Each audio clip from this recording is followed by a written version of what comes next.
नमस्कार,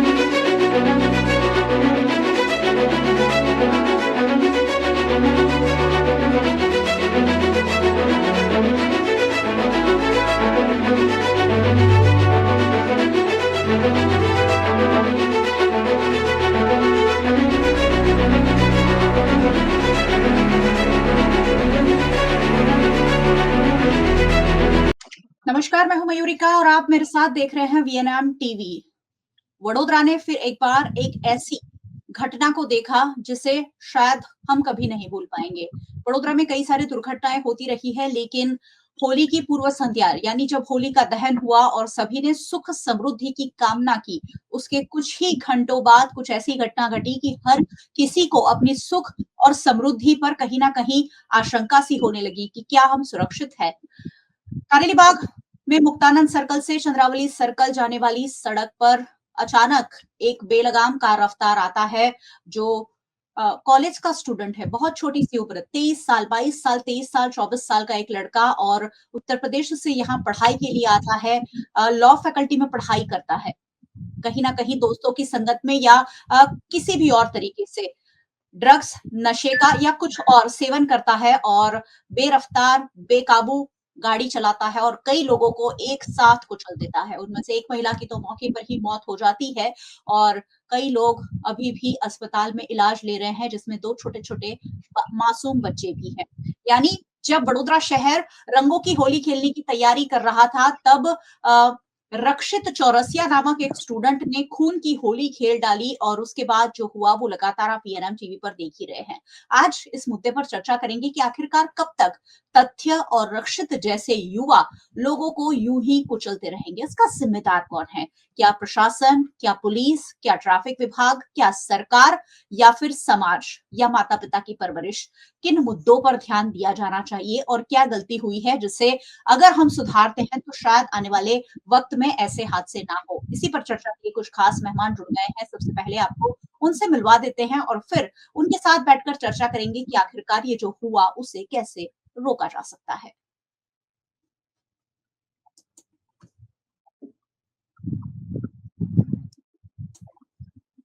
मेरे साथ कांग्रेस पार्टी से प्रवक्ता डॉक्टर निकुल पटेल जुड़े हैं। सर, चर्चा में आपका बहुत-बहुत स्वागत है। नमस्कार। और वडोदरा के लीडिंग सिटीजन, अग्रणी नागरिक के रूप में डॉक्टर राहुल व्यास जुड़े हैं, जिन्होंने लोकसभा 2024 में कंटेस्ट भी किया था। सर, स्वागत है। नमस्ते। सबसे पहले डॉक्टर निकुल पटेल के पास चलेंगे। सर, ये जो घटना देखी, दिल दहला देने वाली, उसके बाद जो वीडियो सामने आए, जो सीसीटीवी फुटेज था जिसमें एक कार ऐसे लग रहा है हवाई जहाज की रफ्तार से आती है और लोगों की कहीं ना कहीं लोगों को इस तरह कुचल दिया जैसे ऐसा लग रहा था कि ये कभी बच ही नहीं पाएंगे। गनीमत है कि उनका इलाज चल रहा है, लेकिन उनकी स्थिति बहुत गंभीर है। और उसके बाद वो जो कार में से निकलकर अनदर राउंड और ओम नमः शिवाय के नारे लगाता है, क्या कहती है ये घटना? क्या कहना चाह रहे हैं? ये युवा किस दिशा में जा रहे हैं? क्या आपके मन में क्या आया जब ये घटना आपने देखी? होली के दिन यानी धुलेटी के अगले दिन ये घटना जब बड़ोदरा शहर में हुई और जिस तरह सोशल मीडिया के माध्यम से और प्रेस के माध्यम से जब जानकारी हुई कि एक युवान लड़का को कुछ नशे करके गाड़ी का जो रफ्तार है इतना तेज किया कि कुछ लोगों को उसने कुचल दिया। मेरे लिए दुखद इसलिए है क्योंकि जो लेडी मर गई, जो महिला मर गई, वो पॉलिटेक्निक में जो डीएस पटेल करके जो हमारे मैकेनिकल विभाग में एक प्रोफेसर थे, उनका बेटे का लड़की और उनका बेटा भी आईसीयू में है। पर उनकी बहू यानी ये जो लड़की की पत्नी थी वो एक्सपायर हो गई। तो हमारे लिए तो एक घर का मामला था और हम वहाँ पे गए, बहुत ही परिस्थिति गंभीर थी। ये सबके बीच में जिस तरह का पूरा एनवायरनमेंट ये खड़ा हुआ और जो लड़का वो कहीं बिहार या उस साइड से पढ़ने आया है यहाँ पे और गाड़ी की रफ्तार जिस तरह कर रहा था और बाहर निकल के जो उसका बिहेवियर था, डेफिनेटली एक चिंता का विषय इसलिए है क्योंकि सनातन धर्म ये कभी नहीं कहता कि आप किसी की जान लीजिए या फिर आप कुकर्म करें या अधर्म करें। लेकिन जिस तरह ओम नमः शिवाय का जो उसने चैंटिंग किया और जिस तरह उसका बिहेवियर था, तो उसको शायद ऐसा लग रहा होगा कि ये बोलने से लोग मुझे कुछ नहीं करेंगे या कानून से मैं बच पाऊँगा। तो ये इसका गलत थॉट है, पर ये एक कैसी सोच है कि भगवान का नाम लेने से, एक हिंदुत्व का दिखावा बताने से मैं बेगुनाह हो जाऊँगा। सबसे पहले तो पुलिस प्रशासन की अगर बात की जाए, तो जो ड्रग्स के साथ उसका या कोई अल्कोहलिक पाया गया है उसकी बॉडी के अंदर या जो भी है, वो उसको ढूँढना चाहिए, और अगर वो दोषित है तो उसको गुनाह तो मिलेगा। लेकिन ये सब जो जो मिल रहा है, अल्कोहल, ड्रग्स, वो कहाँ से आ रहा है, कैसे आ रहा है? गुजरात में ऐसे युवान जो है वो इसके नशे में क्यों है? और उसके नशे में धुत होकर जब वाहन चला रहे हैं तो दूसरों के लिए भी वो जोखिम रूप है। तो पेरेंट्स तो समझ लो कि उसको पढ़ने भेजा है, लेकिन यहाँ पे इस चीज़ का जो मिल रहा है उसकी वजह से ये प्राथमिक दृष्टि से लग रहा है कि उसका अल्कोहलिक सेवन और जो भी उसका बिहेवियर था, वो उसका मुझे लगता है कि अ, बेसुध बेसुध हालत में था, इसीलिए ऐसा हुआ। तो बहुत दुःख की बात है ये। तो पुलिस प्रशासन की बहुत बड़ी रिस्पॉन्सिबिलिटी है मेरे ख्याल से, और इसमें उनको जो भी बरोड़ा के अंदर जो भी मिल रहा है, ये ड्रग्स या जो भी दारू, वो सब कंट्रोल करना चाहिए, ऐसा मुझे लग रहा है प्राथमिक। चलिए, वडोदरा के सोशल वर्कर स्विजल व्यास भी हमारे साथ जुड़ गए हैं। स्विजल भाई, चर्चा में आपका भी बहुत-बहुत स्वागत है। Thank you ma'am. Doctor Rahul Vyas के पास चलूँगी। सर क्या कहेंगे? ये जो घटना देखी वडोदरा शहर ने, वडोदरा में बहुत सारे बच्चे अलग-अलग जगह से पढ़ने के लिए आते हैं और इसी तरह पीजी में रहकर पढ़ते हैं। लेकिन अगर अ, वडोदरा के बच्चे हो या बाहर के बच्चे हो, कोई भी बच्चे हो, इस तरह से अगर लोगों को कुचल देंगे। मैंने वडोदरा के अहमदाबाद के तथ्यकांड को यहाँ जोड़ा कि अहमदाबाद का तथ्यकांड, वडोदरा का रक्षित कांड। ये युवा क्या चाहते हैं, इनकी सोच क्या है और इसका जिम्मेदार कौन है आखिरकार? किस तरह ऐसी घटनाओं को हम रोकेंगे?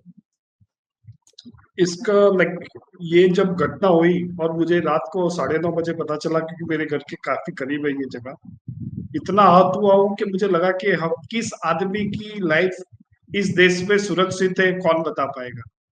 जो हंसते खेलते परिवार, 8 लोगों के एक्सीडेंट, बोला गया एक्सीडेंट, ये एक्चुअली मर्डर मेरे हिसाब से मानना चाहिए, क्योंकि अगर ये ऐसी गाड़ियां मैं चलाऊंगा और बड़ौदा के एमपी, एमएलए, आईपीएस, उनको उड़ाने का तो हमारे पास राइट नहीं है, क्योंकि उनकी गाड़ी जाने से पहले सारे सिक्योरिटी मेजरमेंट लिए जाते हैं। यानी हमारे पैसों से उनको सिक्योरिटी मिलेगी, बट बड़ौदा की जनता के नाम पे कुछ भी सिक्योरिटी है ही नहीं। ये सबसे बड़ा दुखद एक्सपीरियंस मेरे लिए रहा है कि क्या एक आम आदमी जो टैक्स पे करता है, उसको रोड पे चलने का अधिकार है कि नहीं, वो कौन डिसाइड करेगा। दूसरा, बड़ौदा के अंदर जो मैंने मेरा रिसर्च के हिसाब से बता रहा हूँ, करीबन 40 करोड़ या 400 करोड़ के कैमरे लगाए हुए हैं, ये वडोदरा म्युनिसिपल कॉर्पोरेशन बोल रही है। वो कैमरा का क्या यूज है?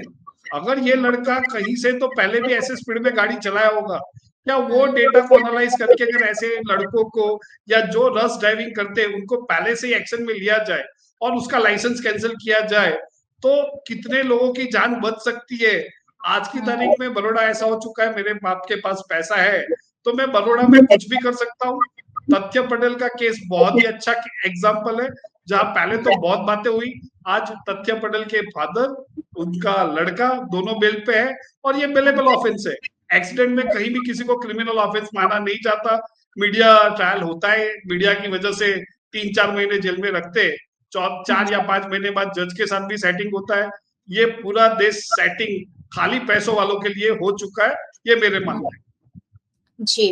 स्वेजल भाई भी हमारे साथ जुड़े हैं जब से ये दुर्घटना घटी है, लगातार अपनी आवाज सोशल मीडिया के जरिए उठा रहे हैं। स्वेजल भाई, दुर्घटनाओं पे दुर्घटना, दुर्घटनाओं पे दुर्घटना और हम कुछ नहीं कर पा रहे हैं। हमारे 12 बच्चे मर जाते हैं, 2 टीचर मर जाते हैं, हमारे बच्चे ट्यूशन जाते हैं, वहां पर मर जाते हैं, हमारे बच्चे गेम जोन में जाते हैं, वहां मर जाते हैं। और ये तो हद ही हो गई कि कुछ लोग आइसक्रीम खाने निकले थे, कुछ लोग रंग लेने निकले थे और उनकी जान पर खतरा मंडरा गया। क्या कहेंगे? मैम, जो पिछले कई साल से आप भी देख रहे हो हमारे बड़ौदा में क्या चल रहा है, और लास्ट 15 दिन से तो करीबन 20-25 लोग एक्सीडेंट में जिनकी डेथ हुई है। आपने एक चीज देखी कि स्टार्टिंग से जब से ये घटना हुई है तब से जो आरोपी है उसके रिगार्डिंग सारे न्यूज आ रहे हैं, पर आपने कहीं पे ऐसा देखा कि जिसकी डेथ हुई है और उनके कोई फैमिली मेंबर्स ने कुछ आवाज लगाई हो? 25-30 दिन में 15 से 20-25 लोग क्या एक्सीडेंट में डेथ हुआ है, उनके परिवार ने कभी भी कुछ भी आवाज नहीं लगाई है। ये एक ताज्जुब है और ये इसलिए ताज्जुब है क्योंकि खौफ का माहौल है, डर का माहौल है। आप किसके खिलाफ आवाज लगाओगे? जो अपराधी है उनका पीठबड़ जो पुलिस बन रही है, जो पुलिस ऐसे लोगों को दारू जहाँ से मिलता है, ड्रग्स जहाँ से मिलता है, जो लड़के ड्रग्स पीते हैं, उनको जो ड्रग्स बेचते हैं, उनको पूरी छूट मिली है। अगर वो आवाज लगाएंगे तो कहीं ना कहीं उनको भी डर है, उनको भी खौफ है, पूरे पूरे शहर में ये खौफ है, कोई आवाज नहीं लगाता। 25-30 लोग 15 दिन में मर चुके हैं, पर इनके जिम्मेदार जो ट्रैफिक के मैन है लीना पाटिल, जिनका बहुत बड़ा नाम है, पर उनके अगेंस्ट कोई नहीं बोल सकता, कोई आवाज नहीं लगा सकता। ना ही जिस दिन घटना बनी उस दिन रात को 3 बजे मैं खुद एसएसजी हॉस्पिटल उनके फैमिली को मिलने गया था। मैंने उनको भी बताया कि आप आवाज लगाइए, हम हाई कोर्ट में जाएंगे, हम सुप्रीम कोर्ट में जाएंगे, जो गलत हुआ है वो दोबारा किसी के साथ ना हो, उसके लिए किसी को आवाज लगानी चाहिए। उनके फैमिली में से भी कोई नहीं बोला। आज तक आपने देखा है उनके फैमिली मेंबर ने किसी ने भी आवाज लगाई हो कि ये जो हो रहा है वो गलत है, मेरे लड़कों को या जिसको इंजर है उनको भी कुछ हेल्प मिले या न्याय मिले, कोई नहीं कर रहा। एक डर और खौफ का माहौल है जिसमें सब लोग डर रहे हैं कि हम कुछ बोलेंगे तो हमारे खिलाफ ये होगा, हम कुछ ये करेंगे तो हमारे खिलाफ वो होगा। और जो लड़का है आपने देखा होगा मैम कि लास्ट टाइम जो माहौल था जिसके टाइम पे मीडिया को भी पुलिस ने वो जो पूरा आया था उस समय पे, जो लड़के ने कुछ इशारा किया था तो उसको अरेस्ट कर लिया था एमएलए के खिलाफ, तो उनके खिलाफ मीडिया को भी अंदर जेल में डाल दिया था। पर आज की टाइम पे मीडिया सेफ नहीं है, कोई भी सेफ नहीं है, हम भी सेफ नहीं है, लोग निकलते वो सेफ नहीं है। तो ये पूरा डर का माहौल, खौफ का माहौल हुआ कैसे? पिछले कई साल से आप देख रहे हो वो जो हो रहा है वो गलत है, इसलिए लोग चुप बैठे।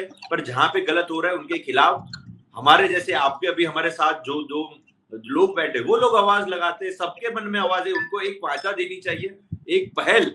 वीएनएम हर टाइम पे कुछ ना कुछ पहल करता है जिसके माध्यम से एक बड़ा साउंड पूरे शहर में लगता है और उसके खिलाफ लोग आवाज उठता है, तभी जाके कुछ होता है। तो ये मैडम ये जो हो रहा है वो गलत हो रहा है। हमारे जो ड्रग्स मिल रहे हैं आपको भी पता है पूरे शहर में पान पड़ीके से ज्यादा अच्छी तरीके से दारू होम डिलीवरी, जोमेटो से भी जल्दी होम डिलीवरी घर पे दारू अब मिल रही है, ये सत्य है। पर उसके खिलाफ पुलिस डिपार्टमेंट को जागना चाहिए, पुलिस डिपार्टमेंट में हर एक को अपनी जिम्मेदारी से काम करना चाहिए, उनको सारी चीज पता है कहाँ पे क्या गलत हो रहा है। अगर वो रोकेंगे नहीं, ये आपको लग रहा है ये जो बंदा था उसको 15 दिन पहले फतेहगंज में मारा गया था क्योंकि वो तभी भी वो दारू पी के यही कर रहा था, उसके पहले भी हिट एंड रन का इसके ऊपर केस हुआ है। आज मीडिया के सामने उनको जब पेश कर रहे हैं, आपको अंदर की बात तो पता ज्यादातर बाहर नहीं निकल पा रही है, पर हमने चेक किया है कोई आईजी का रिलेटेड है, रिलेशन में है ये लड़का। तो किसी का फोन आया, किसकी भलामन ऊपर से आई थी पुलिस पे, तो वो इस तरीके से लड़के पे ट्रीट करा। आज भी देखो वो कहाँ पे लड़का खड़ा रहा है, फिर सेकंड टाइम पे वो इजी चल रहा है। तो ये पब्लिक को मूर्ख बनाने की बात है, पुलिस को समझना चाहिए। आज आप जिसको बचा रहे हो कल उठ के वो आपके परिवार में, आपकी फैमिली में किसी पे ऐसे करके अपराध करेगा तो तब जाके आप कहाँ पे जाओगे? तो ये चीज जो हो रही है गलत हो रही है शहर में, उसके लिए किसी को आवाज उठानी चाहिए। वो हमारा मैडम, मैं तो यही चाहता हूँ कि वीएनएम के माध्यम से लोग जागरूक हो जाए और उनको भी पता चले कि जो गलत है उसके खिलाफ बोलना चाहिए, वरना नहीं बोलोगे तो जो हालत आप पिछले 25 दिन में देख रहे हो, 25-30 लोग मर चुके हैं, वो कहीं ना कहीं अपनी फैमिली में भी होगा और उसकी जिम्मेदार हम होंगे, क्योंकि आज हम चुप है। जी बिल्कुल, और चुप रहने वालों को सजा तो भुगतनी ही पड़ेगी। चुप आप रहोगे और सजा मास मतलब पूरे पूरे समुदाय को भुगतनी पड़ेगी। इस तरीके का माहौल फिलहाल देखने मिलता है। देखिए, घटना को करीबन 2 दिन हो गए हैं। कल एक छुट्टी थी लेकिन परसों रात को ये घटना घटी। उसके बाद भी कौन सा नशा किया गया था ये तक पुलिस ने अभी तक मीडिया को बताया नहीं है। उनका कहना है कि हम जांच कर रहे हैं, हमने सैंपल भेजे हैं, उसकी रिपोर्ट क्यों नहीं आई है? ये डिजिटल मार्केटिंग करने वाली सरकार है, ये एडवर्टाइजमेंट वाली सरकार है, हर चीज यहाँ फौरन हो जाती है, लेकिन यहाँ एक व्यक्ति जो 8 लोगों को कुचलता है उसके टेस्ट नहीं हो रहे हैं। जी फैजल भाई क्या कहेंगे? टेस्ट नहीं होगा, क्योंकि टेस्ट होगा फिर भी जब लड़के को अरेस्ट किया था और उसको अंदर डाला था, दूसरे दिन स्क्रिप्ट निकल के बाहर आती है, लड़का बोलता है। कभी आपने देखा मीडिया के सामने किसी अपराधी को पेश किया हो? हाँ, ये आपको भी पता बहुत छोटी सी चीज अजीब होगी, सा मामला था कि ये इंटरव्यू कैसे हुआ, कैसे क्योंकि कैसे सबको दे रहे हैं इंटरव्यू, कोई भी चैनल बाकी नहीं है, सबको इंटरव्यू। और इंटरव्यू में एक चीज देखा आपने कि वो लो का लड़का है, लो पढ़ता है, उसको सारी चीज पता है। आईजी का ऊपर से फोन आ चुका है, यहाँ पे होम मिनिस्टर ने भी किसी से बात हो चुकी है, हमें तो अंदर की पूरी बात पता है। इस लड़के को जल्दी ही रिहा कर दिया जाएगा। उसको बताया गया कि आपने भांग पी थी, आपको ये बोलना है, आपको पहले से बता दिया है कि एयरबैग खुल गई थी, मुझे आगे कुछ नहीं दिखा, ये बताना है। आपको ये भी बोलना है कि 40 से 50 की स्पीड थी, यही बताना है। और ये भी बोलना है कि आगे खड्डा आ गया था, इसके लिए ये पूरा एक्सीडेंट हुआ। तो ये पूरी स्क्रिप्ट लिखी गई है, उसी के हिसाब से चार्जशीट भी होगी, उसी के हिसाब से सारी चीज होगी। उसको मारा भी कितना गया है वो भी है। तो ये पूरा स्क्रिप्ट है। पुलिस को इस बारे में गंभीरता से काम करना चाहिए। किसी की भी भलामन, किसी की आईजी हो या होम मिनिस्टर हो, किसी की भी बात सुननी नहीं है। बस वो अपनी ड्यूटी करेंगे, तभी जाके मैडम ये फायदा पूरे शहर में होगा। कभी कल उठ के कोई एक्सीडेंट नहीं होगा। उसके जिम्मेदार जो अभी तक हुए ये पुलिस है। इसी के लिए हम आवाज लगा रहे हैं कि लीना पाटिल को हटाया जाए और उनकी जगह किसी को लाया जाए। रक्षित कांड की स्क्रिप्ट कोई ना कोई तो लिख रहा है, ये जरूर तय हो गया है, क्योंकि आज सुबह जब एसएसजी अस्पताल में ये खबर आई कि तत्काल विभाग में उसे ले जाया गया, उसके सीने में दर्द हो रहा है, बड़ा अच्छा चंगा रक्षित चौरसिया चलकर जा रहा था। और जब 1 घंटे बाद मीडिया लगातार एसएसजी से लेकर जब रिकंस्ट्रक्शन के लिए रक्षित पहुंचा, तब तक मीडिया उनके साथ है। पुलिस ने उसे कहीं मारा नहीं है, लेकिन एसएसजी में खुद चलकर जाने वाला रक्षित जब मुक्तानंद सर्कल पहुंचा, चंद्रावली सर्कल से उसे ले जाया गया, लंगड़ा रहा है, कान पकड़ के माफी मांग रहा है और इस तरह से लंगड़ा रहा है कि चल ही नहीं पा रहा है। राहुल भाई हाथ उठा रहे हैं, राहुल भाई क्या कहना चाह रहे हैं? देखो, इसमें मैं 2 चीज ऐड करता हूँ। अगर आपको पता हो तो 1 वीक पहले अमित नगर सर्कल पे एक छोटा सा बच्चा एसटी की बस के नीचे एक्सीडेंट से ही गुजर गया। जी। ये पूरा प्लान्ड मर्डर ही है सारे, क्योंकि यहाँ ना कोई देखता है ना कोई, क्यों ना हमारा लॉ भी ऐसा है कि अगर एक्सीडेंट किसी से हुआ तो गलती माना जाता है और गलती की कोई सजा नहीं है, वो अवेलेबल ऑफेंस है, वही गलत है। और मैं आज एक पिटीशन सुप्रीम कोर्ट में डालने का सोच रहा हूँ कि भाई अभी इंडिया को 5 साल के लिए एक्सीडेंट में क्या ना, अगर मेरी आंख गई तो सामने वाले की आंख लेनी पड़ेगी, अगर मेरी टांग गई तो सामने वाले की टांग लेनी पड़ेगी। ये ऐसा लॉ नहीं बनेगा ना जो मिडल ईस्ट में ये लॉ हमारे वहां ट्वीट किया है कि अगर मेरे लड़के को हुआ ना तो उसका बचे, उसकी वजह से इन्होंने लॉ को पूरा बोला आंख के बदले आंख ले लेंगे तो पूरी दुनिया अंधी हो जाएगी। भाई हो जाए ना, वो डर तो आए। यहाँ अमीरों को डर ही नहीं है। अब और दूसरा जो कमिश्नर, बड़ौदा के लोगों को क्या कमिश्नर बनने का कोई, डेप्यूटी कमिश्नर के लिए बड़ौदा में कोई एलिजिबल बनता ही नहीं है। क्योंकि मैं जो देख रहा हूँ कहीं भी बड़ौदा के लोगों को, हमारा जो फायर सेफ्टी का आदमी है वो भी मुंबई से आ रहा है, यानी बड़ौदा के गुजराती लोगों में कोई स्किल नहीं है। तो रूलिंग पार्टी को अनाउंस करना चाहिए कि हम बड़ौदा का एक भी बंदा नहीं लेंगे, क्योंकि इनमें कोई स्किल सेट ही नहीं है। जी जी। क्योंकि आज की तारीख में जो स्क्रिप्ट उन्होंने बोला, आपने बोला, मैं भी देख रहा हूँ, लड़का लॉ का लड़का है, उसको लॉ पता है। आईजी से लेके, क्योंकि ये जो गाड़ी थी ना वो छोटा मोटा गाड़ी नहीं था, एक आम इंसान, आपका और मेरे जैसा इंसान ये गाड़ी नहीं खरीद सकता। और इनको पूरा कॉन्फिडेंस है। आप जय श्री राम बोलो, हर हर महादेव बोलो, हमारे इष्ट देव महादेव जी का अपमान कर रहा है ऐसा दिख रहा है। और पूरी कहानी में आज में अगर आप देखो 90% न्यूज वालों ने निकिता करके किसी लड़की का नाम था, वो गायब हो चुका है। दिव्या भास्कर की टीम और बाकी प्रेस मीडिया उसका इंडिविजुअल रिपोर्टिंग करवा रहे हैं, उसका इनोसेंट होने का स्क्रिप्ट बन रहा हो मीडिया में, वैसा भी मुझे दिख रहा है। चलिए क्या कौन से लेवल का क्राइम है ना, उसका टैग लगाना बहुत भारी है, बहुत जल्दी है। क्योंकि तथ्य पटेल की आपने बात की, उसमें बेल मिल गई, आप उससे ही समझ लो इस लड़के का लग्जरी स्टे कितने दिन पुलिस चौकी में रहेगा, हमें खाली वही देखना है। चलिए ठीक है। फिर से पटेल साहब के पास चलूँगी। सर, मैंने आज आपको कांग्रेस पार्टी के प्रवक्ता होने के नाते नहीं चुना है, लेकिन आप एमएस यूनिवर्सिटी में सालों से बच्चों को पढ़ाते आए हैं, युवा बच्चों को पढ़ाते आए हैं। उनकी मानसिकता पर आज मुझे बात करनी है, क्योंकि मुझे लग रहा है कि ये बहुत बड़ा सवाल समाज के सामने, देश के सामने उभर कर आ रहा है कि हमारा युवा धन जो है किस दिशा में जा रहा है। सर, ये जो माइंडसेट है उसके बारे में आपको क्या समझ में आया? जिस तरह से वो बेबाकी से गाड़ी से बाहर निकलता है, अनदर राउंड चिल्लाता है और फिर ओम नमः शिवाय के नारे लगाता है। कोई निकिता नाम की लड़की का वो आवाज भी लगाता है। अब उसका क्या मसला है ये पुलिस ने नहीं बताया, पुलिस ही बता सकती है। लेकिन ये कुछ भी हो सकता है। उसमें हम भी बच रहे हैं कि उस लड़की का नाम ना आए, उस लड़की का इसमें दोष है कि नहीं है, वो पुलिस चेक कर लेगी। लेकिन ये जो मानसिकता सामने आई है एक यंगस्टर की, जिसने सारे माँ-बाप को हिलाकर रख दिया है, क्या कहेंगे इस मानसिकता के बारे में?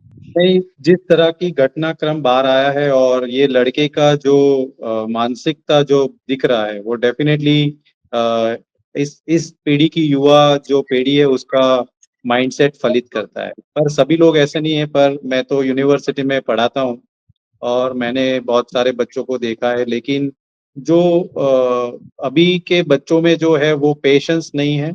दूसरी बात कि उनको वो स्ट्रेस नहीं लेते हैं, दूसरी बात नहीं ले पा रहे हैं, और तीसरी बात कि वो ईज़िली किसी की बातों में ड्रैग हो जाते हैं। अभी ये जो पूरा घटनाक्रम हुआ है उसमें अगर हम देखें तो ये लड़के ने डेफ़िनेटली कुछ ड्रग्स या अल्कोहल लिया होगा, ऐसा कई जगह से जानने को मिला है। तो युवा धन इस दिशा में भी क्यों जा रहा है वो एक चिंता का विषय है। और जो डर होना चाहिए कानून का, वो कहीं न कहीं मुझे लग रहा है कि गुजरात के अंदर ना कि बल्कि गुनहगारों को, लेकिन अभी आम जनताओं में भी नहीं रहा है। तो ये दिखा रहा है कि कानून व्यवस्था भी धीरे-धीरे इस गुजरात प्रदेश में, वडोदरा में कट मीन्स तकलीफ में आ रही है। तो इसके पीछे अगर हम देखें तो मैं इतना ही कहना चाहूँगा कि आज को युवानों को इस ऐसे घटनाक्रम से सीख लेना चाहिए। पर हम देख रहे हैं कि जैसे अभी थोड़े टाइम पहले अ, होली के टाइम पे यूनिवर्सिटी कैंपस में भी लड़ाई हुई थी। तो बच्चे जो हैं वो अपना आपा तुरंत खो देते हैं और कंट्रोल में नहीं है उनका खुद का माइंडसेट। उसकी वजह से वो लोगों के लिए नुकसानकारक हो रहे हैं। पर इन सब के पीछे अगर हम बात करें तो ज़िम्मेदारी किसकी बनती है? तो मैं ऐसा सोचता हूँ कि जो भी माँ-बाप है, जो उनका प्राथमिक जवाबदारी ये रहता है कि उनके बच्चों का जो संस्कार है या उनका जो रहन-सहन है, उन पे ध्यान रखना चाहिए। और सेकेंडली प्रशासन का इसलिए आता है क्योंकि जिस तरह अवैध चीज़ों का सेवन करके ये बच्चे लोग जब अपना बिहेवियर करते हैं, तो उससे जो दूसरे लोग हैं, उनको जो तकलीफ होती है, वो भी एक चिंता का विषय है। इन सब के बीच में अगर हम देखें तो मैं इतना ही कहूँगा कि कानून सबके लिए एक समान होना चाहिए। कांग्रेस के द्वारा कमिश्नर को मुलाकात भी की गई है और कमिश्नर को अनुरोध भी किया गया है कि कोई भी हो, लेकिन सबके लिए कानून एक समान हो और इसको जो कानून के दायरे में जो भी सख्त से सख्त कार्यवाही हो होनी चाहिए। तो पुलिस कमिश्नर ने आश्वस्त तो किया है, लेकिन जिस तरह हमारे पैनल में सर बता रहे हैं तथ्यकांड में उसको बेल मिला है, बेलेबल ऑफेंस है, पर उसको सज़ा जो है वो मिलनी चाहिए। इतना ही कहूँगा कि ये बच्चे बेखौफ हो गए हैं और जिस तरह बाहर निकल के ये ओम नमः शिवाय या लोगों के बीच में जाके इतना घनिष्ठ, इतना घृणास्पद कृत्य करने के बाद भी उसका जो कॉन्फिडेंस था वो दिख रहा है कि मुझे कुछ नहीं होने वाला है, मुझे कोई कुछ नहीं कर सकता है।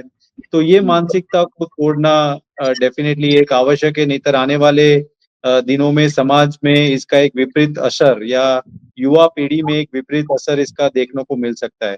तो मेरे ओर से सरकार से भी अनुरोध है कि आप बात करते हैं कि चमरबंदियों को नहीं छोड़ेंगे, तो ये एक प्रकार का जो घटना है उसमें वडोदरा शहर के एक महिला की मृत्यु हो गई है, दूसरे लोग गंभीर रूप से घायल हैं और इसको लाइटली न लेते हुए जिस तरह पूरा नाट्यक्रम चल रहा है उसको नाट्यक्रम नहीं, लेकिन रियल सेंस में उसको एक सीरियस इवेंट करके पुलिस प्रशासन और ख़ास करके जो शासक पक्ष है, जो आज लोग उन पे विश्वास रखते हैं, क्योंकि शायद जो एक्सपायर हुए हैं वो वडोदरा के नागरिक हैं, और वडोदरा में हम बोल सकते हैं कि corporation, MLA, MP Bharatiya Janata party के हैं, तो उनको भी नागरिक की सुविधा और सुरक्षा के लिए उनको भी आगे आके ऐसे लोगों को सख्त से सख्त सजा हो उसमें कंट्रीब्यूट करना चाहिए, ना कि सरकार का कोई भी रोल ऐसा हो कि जहां इसको बचाने का प्रयत्न किया जाए।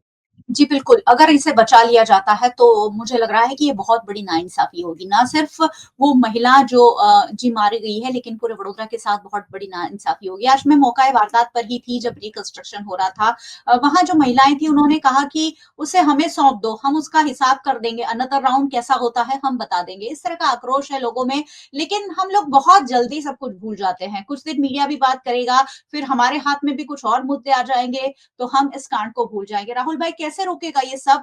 क्या करना होगा? सरकार को क्या करना होगा? पुलिस को क्या करना होगा? बाकी ट्रैफिक समस्या इतनी गहन है कि हादसे पर हादसे होते जा रहे हैं, लेकिन ट्रैफिक विभाग जो करना चाहिए वो नहीं कर पा रहा। मैं ऐसा नहीं कहूँगी कि कुछ नहीं हो रहा है, होते होंगे एक्शन, लेकिन अगर हादसे नहीं रुकते हैं, तो उन एक्शंस का कोई मतलब नहीं। क्या करना चाहिए ताकि ये जो सड़क हादसे हो रहे हैं वो रुके और ये जो बेलगाम ओवर स्पीडिंग वाले लोग हैं, उन्हें कैसे रोकेंगे? ये तो राह चलते लोगों को भी मौत के घाट उतार रहे हैं।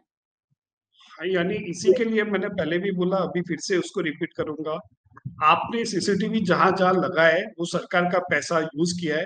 आप एआई का टेक्नोलॉजी अपना पैसा बनाने की जगह पे आर्टिफिशियल इंटेलिजेंस लगा के जो रश ड्राइविंग कर रहा है, उसको पकड़िए, उसको 2 वार्निंग देके उसका लाइसेंस कैंसल करिए।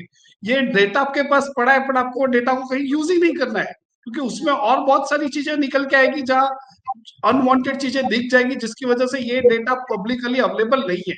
मेरे हिसाब से सबसे पहला ट्रैफिक पुलिस वालों को और जो खड्डे खोद रहे हैं अभी वीएमसी, दोनों के बीच में कहीं सिंक ही नहीं है। हर जगह पे सिग्नल तो बना दिए इन्होंने, पर हर जगह पे सिग्नल पे खड्डे खोदे जा रहे हैं, पानी की लाइन डाल रहे हैं या ड्रेनेज ठीक कर रहे हैं। उनका एक प्रॉपर मैकेनिज्म होना चाहिए। यहाँ ना कोई मैकेनिज्म दिख रहा है, ना क्या ना ट्रैफिक वालों का कोई डिसिप्लिन दिख रहा है। जहां चाहे वो वहां सिग्नल लगा दिए, पर वो सिग्नल अगर किसी ने ब्रेक किया, तो क्या आज तक मुझे नहीं पता किसी बड़ी मछली के वहां कोई वारंट गया हो या उसका लाइसेंस कैंसिल करने का अपडेट आया हो। सर लास्ट आम 10 साल आदमी में वहां भी बस। नहीं जाता है। सर आम आदमी के वहां भी नहीं जाते। आप सिग्नल पे खड़े होंगे तो 5 लोग आपको ऐसे मिल ही जाएंगे जो अपने सिग्नल नहीं होगा तो भी चलते ही हाँ, जाएंगे और क्यों उनकी वजह से आप समझो सिग्नल वो है रीजन वो भी मैं उसी पे आ रहा हूँ ना, कि मयूरिका जी जब तक डर नहीं रहेगा आपके घर पे, वो पैसों का मेमो आता था तो लोग हेलमेट पहन के चलते थे। सुप्रीम कोर्ट ने 4 बार गुजरात हाईकोर्ट को फटकार लगाई कि बिना हेलमेट हम अलाउड नहीं करेंगे। पर अगर पुलिस वाला काम नहीं करेगा तो जज थोड़ी रोड पे आके बैठने वाला है। जी और बिल्कुल। ये पुलिस वालों और दूसरा जो फ्लड गया ना, तो बड़ौदा की जनता में और आक्रोश ना आए, इसलिए ये पुलिस वाले अभी स्ट्रिक्ट नहीं हो रहे। आप कॉर्पोरेशन का इलेक्शन जाने दो, उसके बाद जब तक उनके पास पैसा नहीं होता, वो नॉर्मल इंसान को, मिडिल क्लास फैमिली के बच्चों को खड़ा करेगा, हेलमेट नहीं है चलन मारेगा, वो एक ड्राइव एक दिन चलेगा, 2 वीक चलेगा, उसके बाद फिर से खत्म हो जाएगा। यानी सर एक छोटा सरकार सा को जवाब और पैसा चाहूंगी, चाहिए तभी होता है। एक छोटा सा जवाब और दूसरा, चाहूंगी। शराब शराब और ड्रग्स हर आ जगह रहा होती हूँ, है, सबको पता है। हाँ, आ रहा उसके हूँ, बारे उसी में पे आ क्या रहा बोल हूँ, सकते हैं? क्योंकि देखो पहला प्रिकॉशनरी एक्शन आपका क्या होना चाहिए कि आपके पास डेटा है, सीसीटीवी डेटा पूरे बड़ौदा का है, आप उसको एनालाइज करके ओवर स्पीडिंग वालों को तो पहले पकड़ो, उसके बाद सिग्नल क्रॉस करने वाले पे एक्शन लो। पर यहाँ कोई प्लान इनके पास है ही नहीं। दूसरा, आज वो लड़के ने ड्रग्स लिया, कोकीन लिया, बहुत सारे मीडिया रिपोर्ट के हिसाब से कोकीन ही था, क्योंकि उसकी पुड़िया भी मिली गई। मेरे पास वहां तक का नॉलेज है कि उसकी गाड़ी के आजू बाजू से 2 या 3 पुड़िया मिली है। अभी ये पुड़िया आई कहाँ से? बड़ौदा के अंदर दारू आज की तारीख में ऐसे मिलता है ना, जिसको सीनियर सिटीजन या जो क्या ना मेडिकल हेल्थ के नाम पे लेते हैं। पर इतना ज्यादा ड्रग्स बड़ौदा में आना, तो कौन सी पाकिस्तानी बॉर्डर से आ रहा है? कौन से बॉर्डर स्टेट हमारा बड़ौदा आ चुका है कि यहाँ ड्रग्स लाना इतना आसान हो चुका है। और ये ना महाराष्ट्र की पुलिस को दिख रहा है, एमपी की पुलिस को दिख रहा है, तो बड़ौदा की तो दिखेगी ही नहीं ना। तो ये लोग सारे मिलजुल के खाने वाले लोग हैं। उनको ड्रग्स पंजाब में बंद करके गुजरात को स्टार्ट करवाना और ये लड़के का जितनी गलती है ना उतना ही गलती वो एरिया में ड्रग्स जहां मिला और ये लड़के ने लिया उस इंस्पेक्टर या कमिश्नर की होती है। अगर 1980 का बड़ौदा होता, कमिश्नर ने आज तक रिजाइन किया होता। कमिश्नर को कोई पड़ी नहीं है, डेप्यूटी कमिश्नर को कोई पड़ी नहीं है, उनको खाली मीडिया मैनेज करना है, हम एक्शन ले रहे हैं। वो कछुए से भी बुरी चाल ये केस को चला रहे। 2 दिन बहुत होता है, एसएसजी के अंदर रिपोर्ट निकालने में 2 घंटे लगते हैं, बट इसको कोर्ट में प्रेजेंट करने के बाद मुझे तो यहाँ तक डाउट है कि जो लड़के को मारा है ना, तो मॉब लिंचिंग का सेक्शन के अंदर जो लोगों ने उसको मारा उनको अरेस्ट ना किया जाए। सही बात है। मॉब लिंचिंग का भी एक्ट है जी बिल्कुल। और वो बचने वाला है, समझो। एक दूसरा युवक भी उसमें था, उसका तो कोई मीडिया ब्रीफिंग हो ही नहीं रहा है, वो कहाँ है, हो ही नहीं रहा है और वो कहीं आ ही नहीं रहा है बीच में, बारे में कोई और जानकारी आप देख लो, आप दूसरा देख लो, यही आक्रोश आपका जो वोट कांड हुआ था ना, तब मीडिया में था और बड़ौदा के सिटीजनों में था। क्या हुआ, जिस दिन वोटिंग खत्म हुआ 7 मई को, आप 8 तारीख का पेपर देख लो, सारे वोट कांड के आरोपियों को बेल मिला था। यानी वो कोर्ट किसकी वेट कर रहा था, इलेक्शन में वोट पड़ने की। और वो मीडिया में से वोट कांड चला गया, उसका अंतिम संस्कार भी हो चुका, मुझे ऐसा दिख रहा है। यानी मैं आपके माध्यम से ये मैसेज भेजना चाहता हूं, अगर बीजेपी या रूलिंग पार्टी में जो नेता को पैसा चाहिए, मैं 1 करोड़ दूंगा, रोड पे उसके लड़के को मुझे ऐसे ड्राइविंग से मार देता, क्योंकि मैं मेरे लड़कों को मारे तब तक वेट करने का मेरे में पेशेंस नहीं है, क्योंकि ये मेरे अकेले की बात नहीं है, पूरे बड़ौदा सिटी, गुजरात, पूरे गुजरात में ऐसा हो रहा है। जी, पूरे गुजरात में ऐसा हो रहा है, कोई व्यक्ति सुरक्षित नहीं है। और यानी ये पैसे है तो आप बचे हो, वरना आप बचे नहीं हो।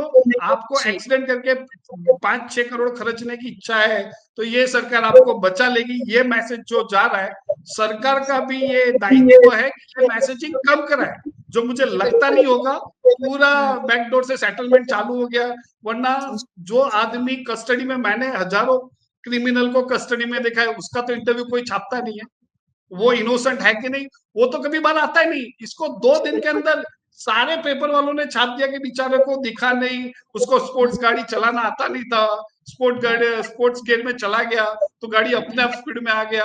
यानी हम इतने बुद्धू लोग हैं कि हमें तो कोई साइंस टेक्नोलॉजी से कोई लेना देना ही नहीं हमारा। जी, जो सीसीटीवी फुटेज सामने आया वो बिल्कुल पूरी कहानी बयान करता है कि गाड़ी आती है, रुक जाती है, उसके बाद उसके ये एयर बलून खुल जाना, ये सारी बातें तो बिल्कुल उस थियोरी में सेट नहीं हो रही है। खैर, यहाँ हर किसी पर सवाल उठ रहे हैं। पुलिस क्या कर रही है, ट्रैफिक व्यवस्था नहीं है, शराब और ड्रग्स धड़ल्ले से बिक रहे हैं। यहाँ पेरेंट्स पर भी सवाल उठ रहे हैं, यहाँ एजुकेशन सिस्टम पर भी सवाल उठ रहे हैं, क्योंकि अब हम बच्चों को दूसरे शहरों में पढ़ने के लिए समझो, आप पेरेंट्स का क्या ना, पेरेंट्स का कंसंट्रेशन अभी पैसा कमाने पे, पेरेंट्स का कंट्रोल अभी बच्चों को एजुकेट करने का, स्कूल में डाल दो, खत्म हो गया उनका रिस्पॉन्सिबिलिटी। अगर वो छोटे शहर में रहता है, उसे तो अपने बच्चे को अच्छी एजुकेशन सिस्टम देने के लिए, एजुकेशन देने के लिए, अच्छी पढ़ाई देखने के लिए, अगर विदेश ना भेज सके तो कोई नहीं, भारत में तो कोई ना कोई राज्य में भेजना पड़ेगा। तो पेरेंट्स की बात मुझे पता नहीं, इसी का रीजन बता रहा हूँ। अगर पेरेंट्स का अवेयरनेस होता ना, तो पहले अगर आपका लड़का या मेरा लड़का, मैं आपको ताल ठोक के बोल सकता हूँ, तीनों में से किसी का लड़का ये एक्ट करने से पहले 1000 बार सोचेगा। वही संस्कार होते हैं, और बड़ौदा को संस्कारी नगरी ऐसे नहीं बोला जाता था। यहाँ लोग झगड़े करने से पहले 2 बार सॉरी बोलने में ज्यादा विश्वास करते हैं। और यहाँ प्रॉब्लम जो हो रहा है ना, मैं ये चिल्ला चिल्ला के बोल के थक गया, बड़ौदा के लोकल लोगों का प्रॉब्लम नहीं है। बड़ौदा से बाहर आए लोग आए, पर उनका जो कल्चर लेके आ रहे हैं ना, वो कल्चर से प्रॉब्लम हो रहा है। जी बिल्कुल, बिल्कुल। मेरा खुद का 23 साल का बेटा है, और इस घटना के बाद खुद बहुत ज्यादा सदमे में हो गई हूँ कि ये क्या हो रहा है, ये युवा पीढ़ी कहाँ जा रही है। ये अच्छा है कि मैंने हमारे हम बड़ौदा जी, मेरी लड़की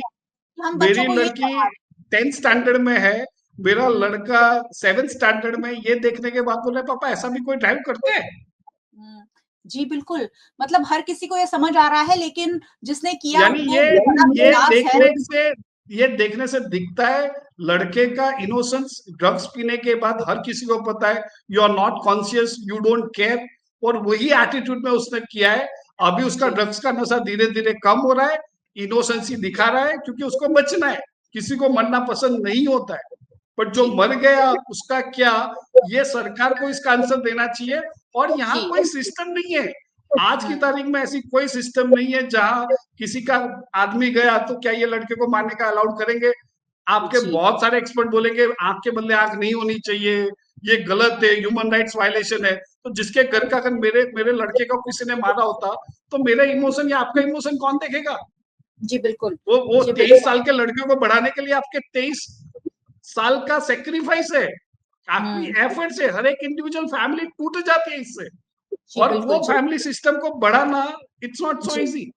जी, बिल्कुल, बहुत सारे सवाल उठे हैं जिसके जवाब हम सबको मिलकर ढूँढने होंगे, पुलिस को, प्रशासन को, ट्रैफिक विभाग को, सरकार को, समाज को, माता-पिता को और खुद युवाओं को कि हम किस दिशा में और जा रहे हैं। ये वीडियो मुझे लग रहा है हर बच्चे को हमें एक रोज़ दिखाना होगा। आखिरी कमेंट कर रहा हूँ कि आपने अगर क्या ना भारत करके एक मूवी था साउथ इंडियन जिसको हिंदी में डब किया हुआ था, उसके अंदर वो हीरो बोलता है यही चीज पे सीएम को विधानसभा में उसको आंसर देने को बोल रहे हैं, सर आपने तो रॉन्ग साइड से आने वाले लड़के को 30,000 का फाइन दे दिया, वो गरीब इंसान कहाँ से भरेगा? वो बोलता है अगर वो सही तरह से आएगा ना उसको थोड़ी फाइन बनना है, और मैं उसकी लाइफ बचा रहा हूँ। जी। मैं 30,000 लेने के लिए नहीं बैठा हूँ सीएम, मैं उस हुँ। फैमिली की लाइफ बचाने के लिए बैठा हूँ। और यही प्रिंसिपल पे ट्रैफिक पुलिस को काम करना चाहिए, चाहे लड़का पीएम का हो, सीएम का हो, एमपी एमएलए का हो, रॉन्ग साइड से तो उसको चालान जाना चाहिए, और चालान नहीं उसका लाइसेंस कैंसिल होना चाहिए। हमारे वहां जी। मुझे आप तो मीडिया में हो, मुझे बताओ कितने लोगों के लाइसेंस एक लास्ट 10 साल में किसी का भी कैंसिल हुआ हो? वहां भी इतना करप्शन है कि आप पैसा दे दो, आपका जी। मयूरिका का तयूरिका करके दूसरा लाइसेंस आपका मिल जाने वाला है। जी, बिल्कुल, हर जगह इतना वही भ्रष्टाचार हो प्रॉब्लम गया है। कि अ, प्रॉब्लम की जड़ भ्रष्टाचार बनता जा रहा है। अब यहाँ बहुत करेक्ट। सारे सवाल हैं जिसके जवाब मिलकर ढूँढने होंगे और जैसा डॉक्टर राहुल व्यास ने कहा कि चालान काटना होगा। अभी फिलहाल बहुत सारे ट्रैफिक ड्राइव चल रहे हैं लेकिन उसका कोई फ़ायदा वडोदरा को होता हुआ नहीं दिख रहा है क्योंकि हर रोज़ हम एक एक्सीडेंट रिपोर्ट कर रहे हैं, एक से ज़्यादा एक्सीडेंट रिपोर्ट कर रहे हैं। तो ये बड़ा गंभीर मामला है और मुझे लग रहा है हम सबको सोचना होगा। चलिए बहुत-बहुत शुक्रिया आप दोनों मेहमानों का हमारे साथ जुड़ने के लिए। Thank you so much. धन्यवाद। धन्यवाद। और बहुत-बहुत शुक्रिया आप सभी व्यूअर्स का हमारे साथ जुड़ने के लिए। वैसे व्यूअर्स को क्यों नहीं जुड़ना चाहिए? ये जो भावनाएँ हैं, ये जो बातें हैं, ये जो मुद्दे डिस्कस हो रहे हैं, वो हम सभी के लिए हैं और हम सब के लिए इसे फॉलो करना बहुत ज़्यादा ज़रूरी है। आप वीएनएम टीवी को यूट्यूब चैनल पर देख रहे हैं, ज़रूर देखते रहिए और चैनल पर अगर पहली बार आए हैं, तो सब्सक्राइब किए बिना बिल्कुल मत जाइएगा क्योंकि यहाँ ऐसे ही मुद्दों पर चर्चा होती है, जो हर व्यक्ति से जुड़े होते हैं। आप हमें फेसबुक पर देख रहे हैं, देखते रहिए और शेयर ज़रूर कर लीजिए। आप हमें ओटीटी प्लेटफ़ॉर्म्स पर देख रहे हैं, डेली हंट, वोडाफोन टीवी, जियो टीवी और जियो टीवी फाइबर 498 नंबर के चैनल पर वीएनएम टीवी को चौबीसों घंटे लगातार देखा जा सकता है। देखते रहिए वीएनएम, जुड़े रहिए वीएनएम के साथ। नमस्कार।